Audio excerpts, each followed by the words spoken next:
Now, You most can't just say people would happens be all the like, time okay, when you haven't shown it. You haven't shown that. well, I also showed you the single motherhood rate skyrocketing, and it's gotten worse since 2010. It's not moving down. This is right now. You brought up a graph that says single motherhood by race. I just want to see some of these economic ones. I'm just super curious. Well, this shows you that when you create welfare programs, you basically incentivize the problem to get worse. So in the 50s, before the Great Society, you had single motherhood rates even among African Americans at less than 20%.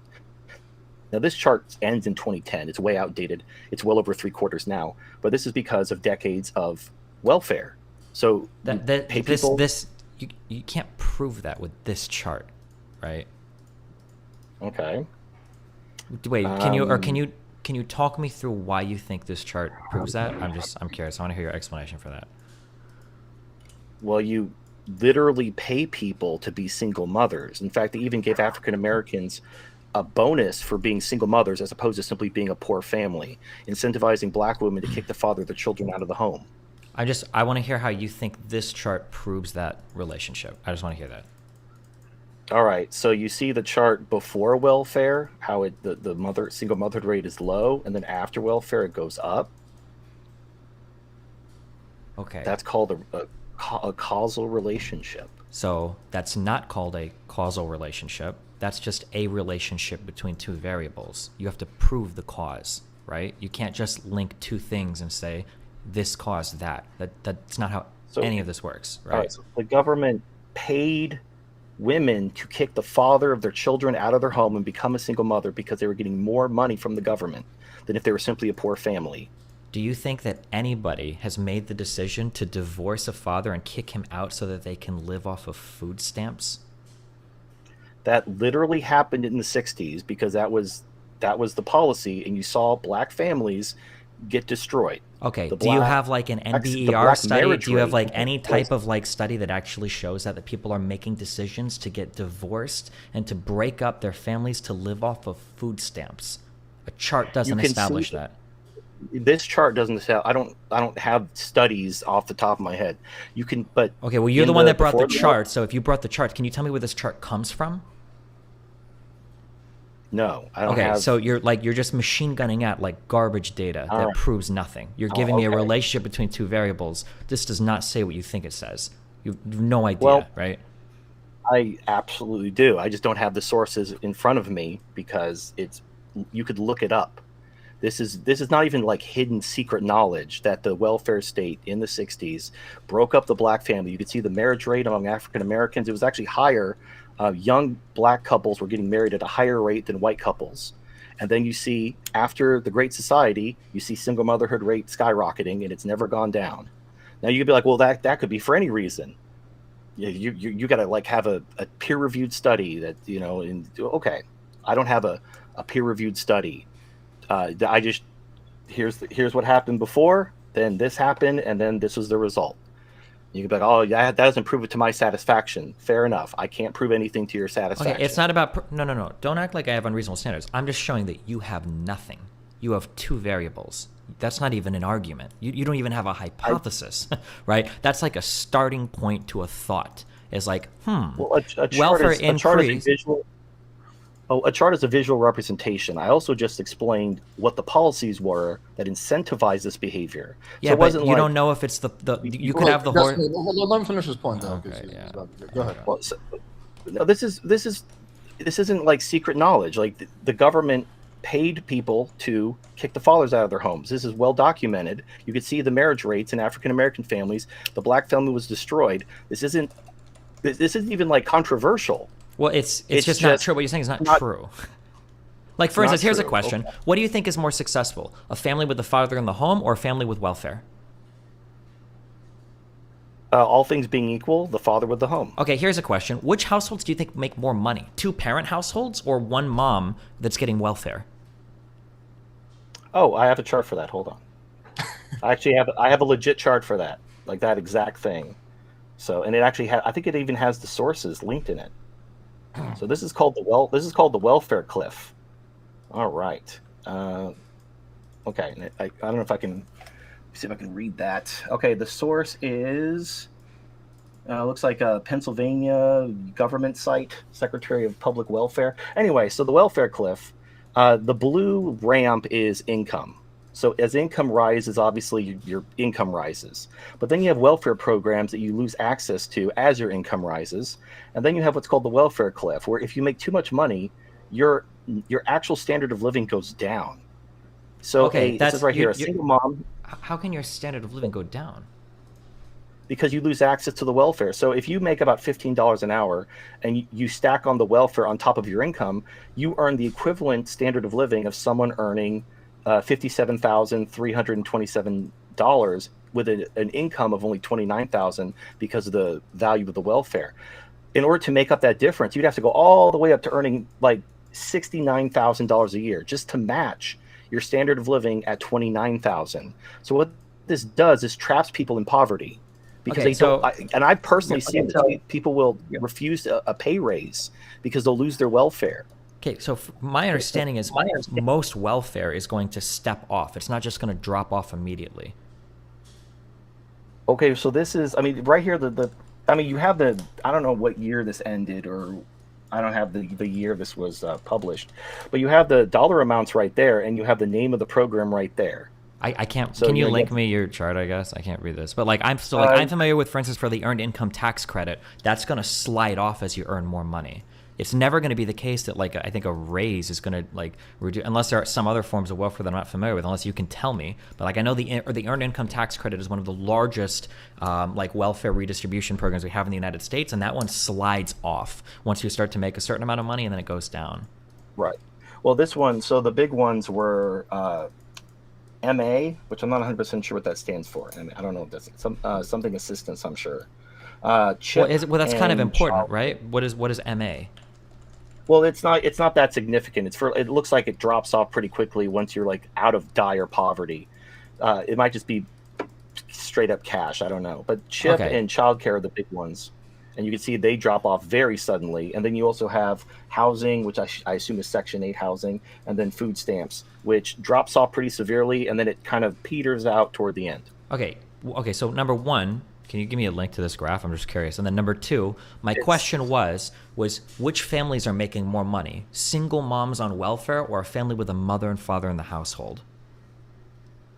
Well, again, it depends. So a single mother on welfare, again, right here on the chart, says if a single mother is earning 29,000 a year, she has the equivalent lifestyle of someone earning $57,327. Whereas if she has to earn $69,000 a year after paying taxes, her after-tax income is only $57,045, which means her standard of living is higher, earning Hold on. That's $29,060. assuming she's qualifying for every single one of these particular welfare things you're talking about, right? Sure. This is the scenario showing in this instance a single mother who qualifies for these programs. She would actually be better off earning $29,000 because of welfare than earning $69,000 after taxes. She'd actually have a higher equivalent income. And what this does, and I grew up in Section 8 housing. I've seen it. People they don't want to leave because they may not get back into Hold on, Section 8 just to be housing. clear, wait, there's a whole bunch of qualifiers you have to add on to that, right? This is assuming that that they have a child, correct? Right, single mother, Right. kind of implied. Single mother. So that's an important one. It's also assuming they're on, I'm guessing the housing is what, Section 8 vouchers? Yes. Okay. Okay, hold on. Somebody linked me this actual graph so I can actually read this. By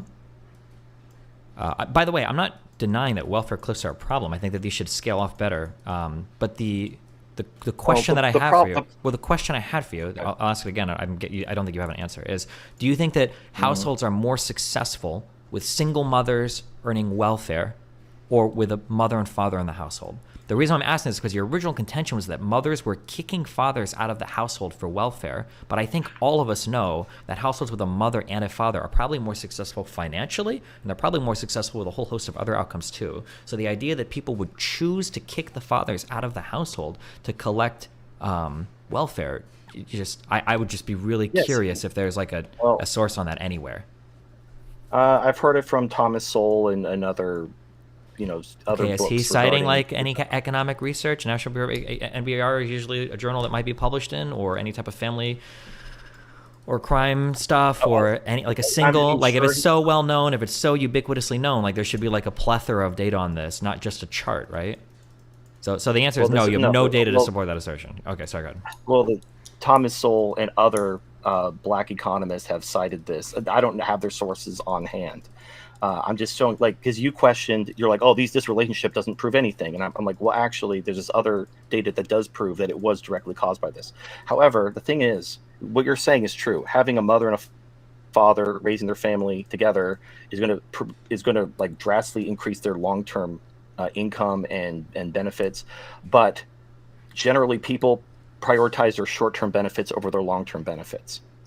That's just human nature. So at the time when people like, okay, I can get a pay bump if I'm a single mom, as opposed to just being a poor family, they're going to choose that route.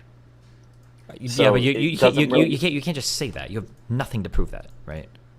Okay, Because I'm going to reject that. I'm going to say I don't think people are saying like, sorry, honey, like you need to leave, and I'm going to just live as a single mom in poverty because I'm getting better welfare. I don't think human beings are ever making that choice. That's why I'm curious if you can show that like, oh, Well, like we can see here that like there are actually mothers that are choosing to live this lifestyle rather than they're collecting welfare because they happen to be single mothers, right? That's a totally different thing. You're putting the cart before the horse. well, so here's the welfare cliff again, showing people do choose to stay behind because That's their actual lifestyle will go down if their income goes up, which includes if they have, a two-parent household, they would lose access to their benefits if them and their husband both worked because they make too much money. Happens all the time.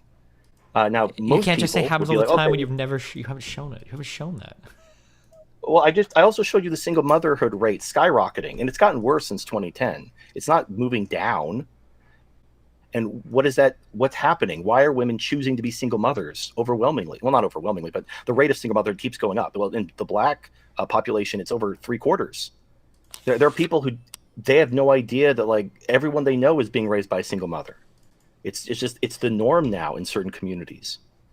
And the communities that are riddled with single mothers are also riddled with poverty and crime and shitty schools and all the horrible things that are like tearing those communities apart.